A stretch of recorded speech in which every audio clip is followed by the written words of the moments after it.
Hello friends, welcome back to Anveshara channel. आज हम लोग पढ़ेंगे टी.एस. इलियट का परंपरा की अवधारणा। ठीक है, इनका जो सिद्धांत है परंपरा की अवधारणा, ठीक है, इसको हम लोग पूरे डिटेल से पढ़ेंगे। ठीक है, चलिए आइए पढ़ना स्टार्ट करते हैं। देखिए परंपरा की अवधारणा। ठीक है, सबसे पहले हम लोग समझते हैं परंपरा। ठीक है, परंपरा का अर्थ क्या होता है। ठीक है, तो देखिए परंपरा का शाब्दिक अर्थ है पहले से चली आ रही धारणाएं या मान्यताएं। ठीक है, मतलब पहले से चली आ रही धारणाएं या मान्यताएं, जो मान्यताएं हैं, ठीक है, वो परंपरा होती है। ठीक है, आगे देखिए प्राचीन समय में जो रीति रिवाज चले आ रहे हैं, ठीक है, और उन रीति रिवाजों को वर्तमान पीढ़ी, ठीक है, उन रीति रिवाजों को वर्तमान पीढ़ी पुरानी पीढ़ी की देखा देखी, ठीक है, उनका जो अनुकरण करती है, ठीक है, वही मान्यताएं और धाराएं परंपरा कहलाती है। ठीक है, तो जो पुरानी पीढ़ी से चली आ रही है, ठीक है, और वर्तमान पीढ़ी उसका अनुकरण करती है, ठीक है, तो वही मान्यताएं और धारणाएं परंपरा कहलाती है। ठीक है, अब आगे देखिए 19वीं शताब्दी के अंत में यूरोप में रोमांटिक क्रिटिसिज्म बहुत अधिक व्याप्त था। ठीक है, तो रोमांटिक क्रिटिसिज्म का बहुत बोलबाला था। ठीक है, तो देखिए रोमांटिक क्रिटिसिज्म, ठीक है, 19वीं शताब्दी के अंत में अगर हम इसको देखते हैं तो इसके अंतर्गत दो चीजें आती है। ठीक है, व्यक्तिकता और कल्पनाशीलता। ठीक है, तो कवि की व्यक्तिकता और कल्पनाशीलता को बहुत अधिक महत्व दिया जाता था।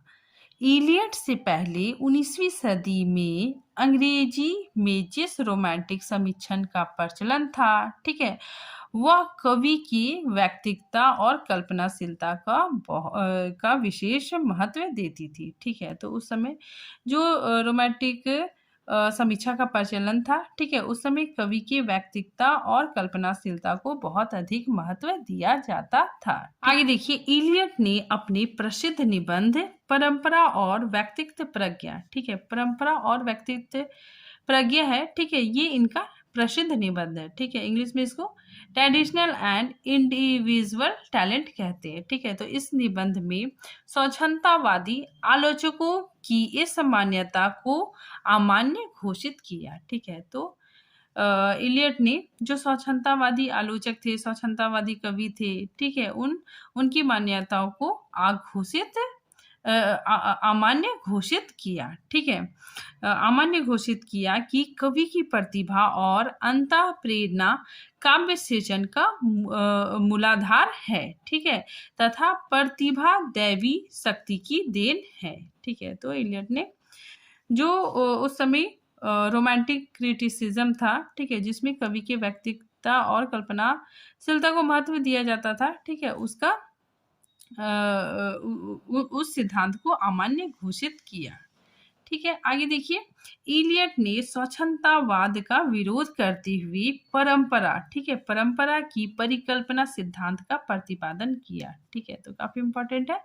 इलियट ने क्या किया, स्वच्छंदतावाद का विरोध किया, ठीक है, और परंपरा की परिकल्पना सिद्धांत का प्रतिपादन किया। ठीक है, आगे देखिए सच्ची आलोचना तथा सूक्ष्म परिशंसा का लक्ष्य कवि नहीं कविता है। ठीक है, तो ये कहना इलियट का है। ठीक है, इलियट का कहना है कि कवि से ज्यादा महत्व उसकी कविता का है। ठीक है, देखिए इलियट कहते हैं कि कवि के जीवन को देखने से कोई मतलब नहीं है। ठीक है, कवि के जीवन को देखना अनिवार्य नहीं है। ठीक है, हमें उसकी रचना, ठीक है, उसका जो काव्य है, ठीक है, उसकी रचना को देखना है। ठीक है, उसके काव्य को देखना है, उसके काव्य के आधार पर उसका मूल्यांकन करना है। ठीक है, तो टी.एस. इलियट कहती है कि कवि के जीवन को देखना अनिवार्य नहीं है, बल्कि उसकी रचना को देखना अनिवार्य है। ठीक है, देखिए टी.एस. इलियट के विचार में कवि की कल्पना, कवि की निजी अनुभूति, ठीक है, कवि के विचार को प्राधान्यता देने के बजाय कवि के काव्य, ठीक है, कवि के काव्य को महत्व देने की बात करते हैं। ठीक है, आगे देखिए रोमांटिक क्रिटिसिज्म जिसमें कवि को अधिक महत्व दिया गया था। ठीक है, उसकी तुलना में परंपरागत यानी ट्रेडिशनल के महत्व को स्थापित करना इलियट का प्रमुख विचार था। ठीक है, तो इसमें बताया जा रहा है कि जो रोमांटिक क्रिटिसिज्म था, ठीक है, जिसमें कवि को अधिक महत्व दिया जाता था, ठीक है, लेकिन इलियट का विचार था, ठीक है, कि इसके जगह पे परंपरा, ठीक है, यानी ट्रेडिशनल को अधिक महत्व दिया। ठीक है, आगे देखिए इलियट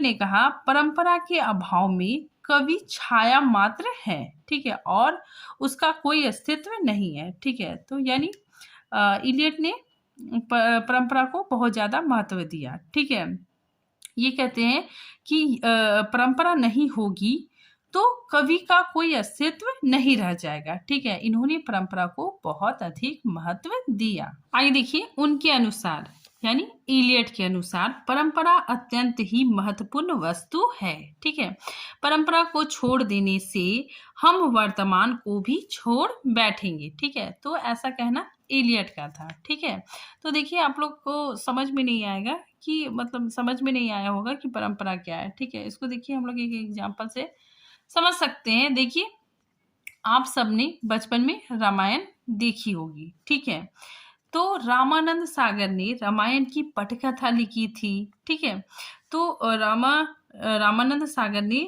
रामायण की पटकथा लिखी। ठीक है, या उसे दृश्य के रूप में धारावाहिक के रूप में जब हमारे सामने प्रस्तुत किया तो उन्होंने वाल्मीकि का रामायण पढ़ा। ठीक है, साथ ही तुलसीदास का रामचरितमानस भी पढ़ा। ठीक है, साथ ही दक्षिण भारत की अन्य भाषाओं में जो राम के चरित्र पर लिखा गया है, ठीक है, वह भी उनके सामने था। ठीक है, तो उन्होंने इन सब का अध्ययन किया। ठीक है, देखिए उन सब का अध्ययन किया रामानंद सागर ने क्या किया, इन सब चीजों का अध्ययन किया। ठीक है, सबको जाना।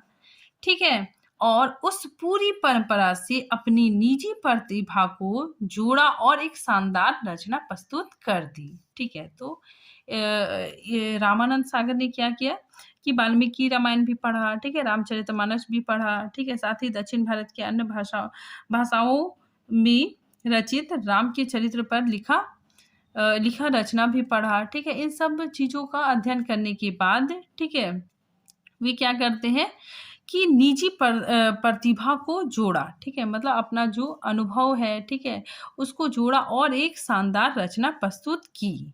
ठीक है, और वह रचना हिट हो गई। ठीक है, रामायण धारावाहिक के रूप में उनकी वह रचना काफी ज्यादा प्रसिद्ध हुई। ठीक है, दूसरे शब्दों में हम लोग देखते हैं कि कवि जो है वह अपने पूर्व के कवियों से कुछ ना कुछ सीखता है। ठीक है, पूर्व के कवियों का कुछ ना कुछ उसके ऊपर प्रभाव होता है। ठीक है, अब पूर्व के कोई भी कवि हो सकते हैं। ठीक है, या तो वो कालिदास भी हो सकते हैं। ठीक है, तो देखिए कालिदास से कोई भी प्रभावित हो सकता है। ठीक है, कोई कवि कालिदास से प्रभावित हो सकता है। ठीक है, कोई कबीर से प्रभावित हो सकता है। ठीक है, आगे देखिए पूर्ववर्ती कवियों से वह प्रभावित भी है। ठीक है, तो जो कवि है, ठीक है, वो क्या करता है, अपने पूर्ववर्ती कवियों से प्रभावित होता है, लेकिन जब वो अपने काव्य की रचना करता है,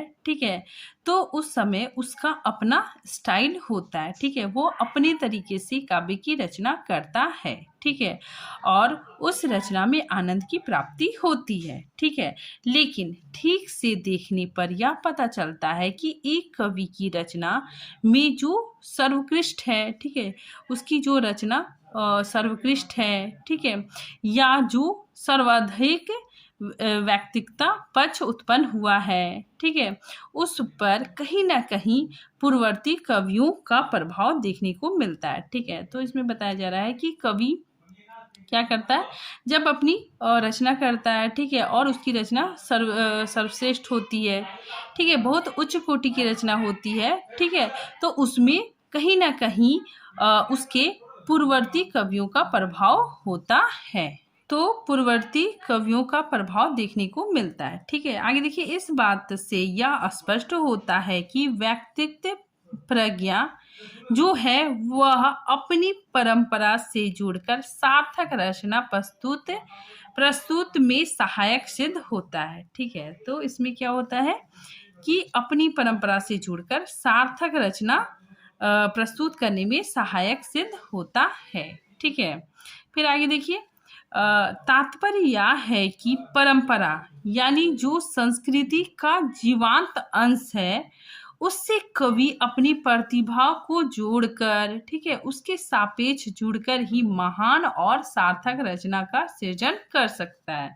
ठीक है, तो कवि परंपरा से जुड़कर, ठीक है, संस्कृति से जुड़कर, ठीक है, अपनी जो रचना है, ठीक है, उसमें उसकी रचना महान और सार्थक रचना होती है। ठीक है, आगे देखिए, टी.एस. इलियट की यह मान्यता है कि परंपरा और व्यक्तित्व प्रज्ञा, ठीक है, व्यक्तित्व प्रज्ञा मतलब आप लोग समझिए इंडिविजुअल टैलेंट, ठीक है, तो व्यक्तित्व प्रज्ञा है, इन दोनों के सार्थक सामंजस्य ही महान रचना का जन्म करती है। ठीक है, तो इन दोनों की परंपरा और व्यक्तित्व प्रज्ञा, ठीक है, इन दोनों के सार्थक सामंजस्य ही महान रचना को जन्म देती है। ठीक है, आगे देखिए, निष्कर्ष के तौर पर हम कह सकते हैं कि जो परंपरा है, ठीक है, जो परंपरा है वह व्यक्तित्व प्रज्ञा के प्रफुटन में कहीं ना कहीं सहायक है, ठीक है, बाधक नहीं है। ठीक है, आगे देखिए, उन्होंने इस बात पर बल दिया कि परंपरा के भीतर ही कवि की व्यक्तित्व प्रज्ञा की सार्थक मान्य होना चाहिए। ठीक है, तो उन्होंने इस बात को बल दिया कि परंपरा के भीतर, ठीक है, जो परंपरा के भीतर कवि का जो व्यक्तित्व प्रज्ञा है, ठीक है, व्यक्तित्व प्रज्ञा मतलब इंडिविजुअल टैलेंट, ठीक है, की सार्थक मान्य होना चाहिए। आगे देखिए, इलियट ने इस बात पर बल दिया कि कवियों का मूल्यांकन परंपरा के सापेक्षता में किया जाए। ठीक है, काफी इंपॉर्टेंट है। ठीक है, तो देखिए, इलियट ने इस बात पे बल दिया कि कवियों का मूल्यांकन, ठीक है, जो कवियों का मूल्यांकन है वो परंपरा के सापेक्षता में किया जाए। ठीक है, उनके अनुसार कोई भी रचना स्वयं में महत्वपूर्ण नहीं होता, ठीक है, वह अपनी पूर्ववर्ती कवियों की तुलना में ही अपना महत्व सिद्ध कर सकता है। ठीक है, तो यहाँ पे बताया जा रहा है कि अगर कोई कवि ने कविता लिखी है, ठीक है, तो उसका जो मूल्यांकन है, ठीक है, उसकी जो परीक्षा है वो परंपरा, ठीक है, परंपरा के सापेक्षता में होना चाहिए। ठीक है, आगे देखिए, प्राचीन कवि से वर्तमान कवि की तुलना की जाएगी तभी पता चलेगा कि उस कवि का जो काव्य है, ठीक है, जो रचना है वो कितनी अच्छी है। ठीक है, पूर्ववर्ती कवियों की तुलना में ही उसकी महत्ता सिद्ध हो सकती है। ठीक है, इसलिए परंपरा के सापेक्ष में मूल्यांकन होना चाहिए। ठीक है, आगे देखिए, इलियट मानते हैं कि परंपरा उत्तराधिकारी में प्राप्त नहीं होता। ठीक है, तो इलियट मानते हैं कि ये जो परंपरा है, ठीक है, ये उत्तराधिकार में प्राप्त नहीं होता। ठीक है, यह अर्जित की जाती है। ठीक है, परंपरा क्या होता है, इसको अर्जित की जाती है। ठीक है, परंपरा एक अविच्छिन्न प्रवाह है जो अतीत के सांस्कृतिक साहित्य दाय के उत्मास से वर्तमान को समृद्ध करता है। ठीक है, तो परंपरा क्या करता है, वर्तमान को समृद्ध करता है। ठीक है, आगे देखिए, इलियट की दृष्टि में कवि के लिए परंपरा का अर्थ अत्यंत व्यापक है। ठीक है, तो इलियट की दृष्टि में जो परंपरा है, ठीक है, वो अत्यंत व्यापक है, सीमित अर्थ नहीं है, और कवि के लिए वह सिर्फ विरासत से प्राप्त नहीं है। ठीक है, जो परंपरा है वो सिर्फ विरासत से प्राप्त नहीं है। ठीक है, उसके लिए ठीक है, उसके लिए कवि को, ठीक है, कठोर परिश्रम करनी पड़ती है। ठीक है, उस परिश्रम के कर्म में इतिहास बोध बहुत महत्वपूर्ण हो जाता है। ठीक है, तो इलियट का कहना है कि जो परंपरा है, ठीक है, वो हमें विरासत से प्राप्त नहीं होती है। ठीक है, वह अर्जित की जाती है। ठीक है, और उसको अर्जित करने में कठोर परिश्रम करनी पड़ती है। ठीक है, और उस परिश्रम के कर्म में इतिहास बोध, ठीक है, इतिहास बोध बहुत महत्वपूर्ण है। ठीक है, आगे देखिए, कवि को इतिहास बोध का ज्ञान होना चाहिए। ठीक है, तो इलियट कहते हैं कि कवि को इतिहास बोध का ज्ञान होना चाहिए। इतिहास बोध से मतलब सिर्फ इतिहास की जानकारी नहीं है, ठीक है, बल्कि इतिहास में जो चीजें घटित हुई है, ठीक है, या परंपरा में जो चीजें हैं, ठीक है, उसका कैसे, ठीक है, उसका कैसे वर्तमान से जोड़कर निर्देशित करे। ठीक है, मतलब इन चीजों को कैसे वर्तमान में जोड़े, ठीक है, और आने वाली पीढ़ियों के लिए भी मार्गदर्शन का रास्ता तैयार कर सके। ठीक है, यानी कि इतिहास बोध को भी अपनी व्यक्तित्व प्रज्ञा या व्यक्तित्व चेतना से जोड़कर, ठीक है, चेतना से जोड़कर अपनी सुंदर व्याख्या करना, ठीक है, जो कि वर्तमान के लिए भी और भविष्य के लिए भी रास्ता तैयार कर सके, ठीक है, और प्रेरक बन सके। ठीक है, तो इसमें यही बताया जा रहा है कि हम कैसे, मतलब जो परंपरा में जो चीजें हैं, ठीक है, जो इतिहास में जो घटनाएं घट चुकी है, ठीक है, उसका कैसे वर्तमान में जोड़कर जो आने वाली पीढ़ी है, ठीक है, उसका मार्गदर्शन करें। ठीक है, आगे देखिए, यह अतीत की जीवंत शक्ति है, ठीक है, जिससे वर्तमान का निर्माण होता है और भविष्य का अंकुर फूटता है। ठीक है, तो इनका कहना है कि इससे वर्तमान का निर्माण होता है और भविष्य का अंकुर फूटता है। ठीक है, देखिए, परंपरा भूतकाल में होती है। ठीक है, तो इलियट परंपरा को काफी ज्यादा महत्व देते हैं। ठीक है, तो देखिए, परंपरा भूतकाल में होती है, इससे वर्तमान का निर्माण होता है। ठीक है, तो इलियट का कहना है कि इससे वर्तमान का निर्माण होता है। अगर हमारी जो परंपरा चली आ रही है, ठीक है, उसका हम निर्वाह ना करें तो वह वर्तमान में हमारे पास नहीं रहेगी। ठीक है, और ना ही भविष्य तक जा पाएगी। ठीक है, इसलिए यह परंपरा क्या होनी चाहिए, हम लोग को इसको आगे बढ़ाना चाहिए। ठीक है, तो देखिए, इसलिए यह परंपरा ऐसी जीवंत शक्ति होती है जो जो चल रही है, ठीक है, और वर्तमान का निर्माण करती है, साथ ही साथ आगे भविष्य में भी कार्य करती है। ठीक है, आगे देखिए, इलियट परंपरा का संबंध संस्कृति से जोड़ते हैं। ठीक है, तो ये भी काफी इंपॉर्टेंट है। देखिए कैसे, इलियट के अनुसार परंपरा का महत्वपूर्ण तत्व इतिहास बोध है। ठीक है, परंपरा से उनका तात्पर्य प्राचीन रूढ़ियों का मूक अनुमोदन अथवा अंधानुकरण कदापि नहीं है। ठीक है, तो इलियट का कहना है कि जो प्राचीन रूढ़ियां हैं, ठीक है, उसका सिर्फ अनुकरण करना, ठीक है, अंधाधुन अनुकरण करना आवश्यक नहीं है। ठीक है, मतलब कदापि नहीं है। परंपरा वस्तुतः प्राचीन काल के साहित्य तथा धाराओं का समयक बोध है। वह परंपरा से प्राप्त ज्ञान का अर्जन और उसके विकास के पक्षधर है।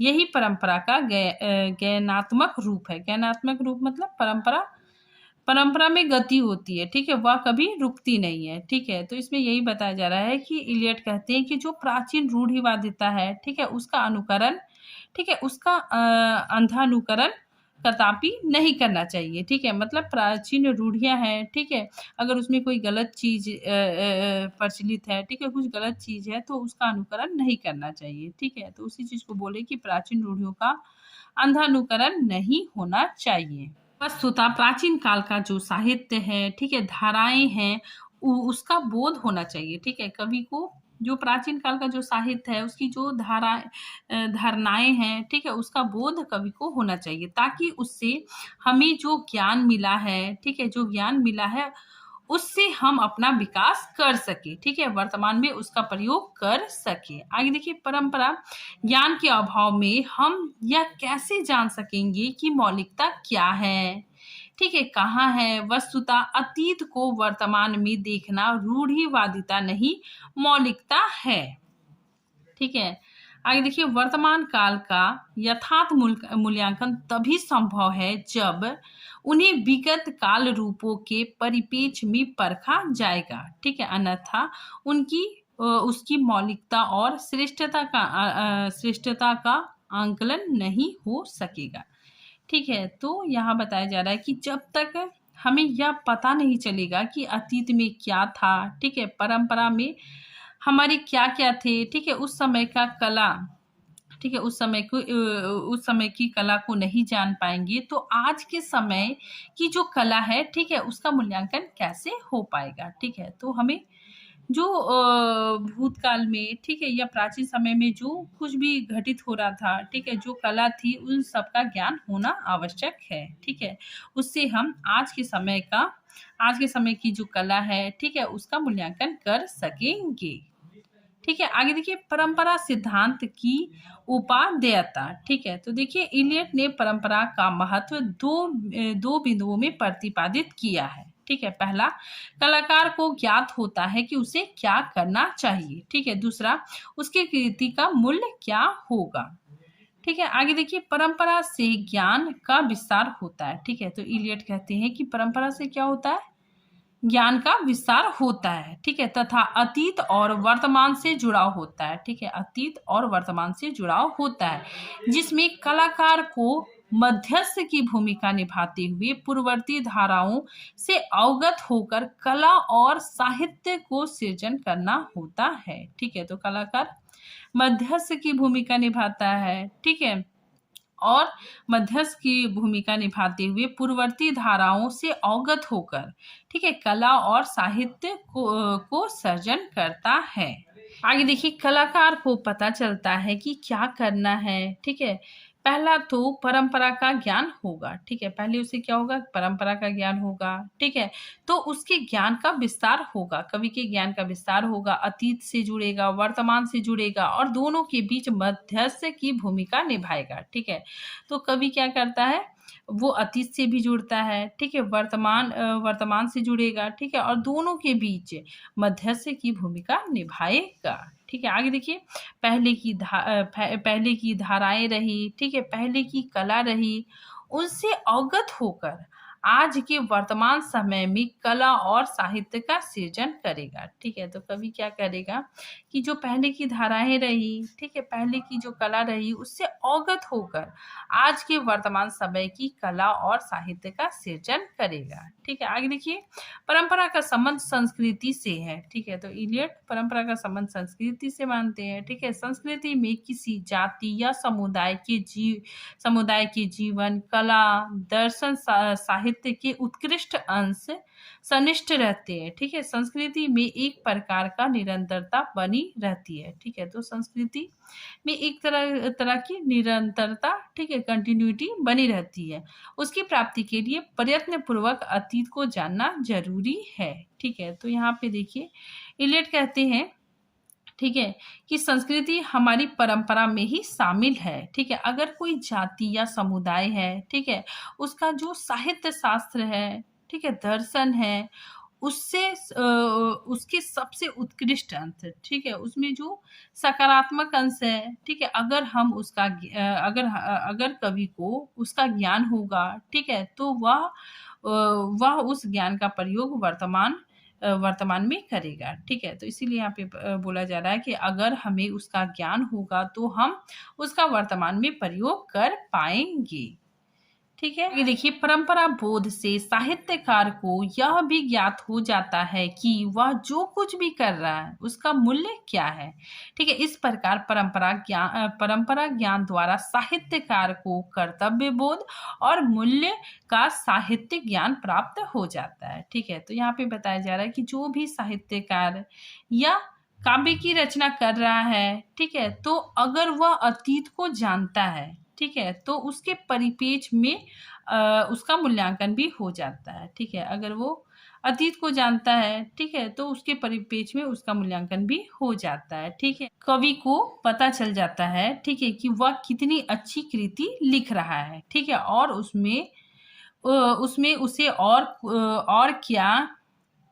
क्या डालने की जरूरत है। ठीक है, उसकी कला को निखारने के लिए क्या कर सकता है। ठीक है, मतलब कवि को अगर अपने परंपरा, ठीक है, अपने अतीत के बारे में पता होगा, ठीक है, उसका ज्ञान होगा, तो उसे मतलब समझ में आ जाएगा कि मेरी जो कला है, ठीक है, मेरा जो रचना है उसमें क्या कमी है। ठीक है, और उसमें हमें क्या सुधार करना है। ठीक है, तो देखिए इसका सारांश, परंपरा से हम अपने वर्तमान को सुधार कर सकते हैं। ठीक है, अगर हमें परंपरा का ज्ञान होगा, ठीक है, तो हम वर्तमान का सुधार कर सकते हैं, ठीक है, और उसमें सकारात्मक बिंदु का जुड़ाव भी कर सकते हैं, ठीक है। मतलब प्राचीन जो साहित्य है, ठीक है, उसमें अगर कुछ सकारात्मक चीज है, ठीक है, उसको भी हम वर्तमान में जोड़ सकते हैं, ठीक है। तो सकारात्मक बिंदु का जुड़ाव भी कर सकते हैं, ठीक है। तो आई होप आप लोग को ये सिद्धांत समझ में आ गया होगा, ठीक है। तो फिर मिलते हैं नए नए टॉपिक के साथ, तब तक के लिए थैंक यू।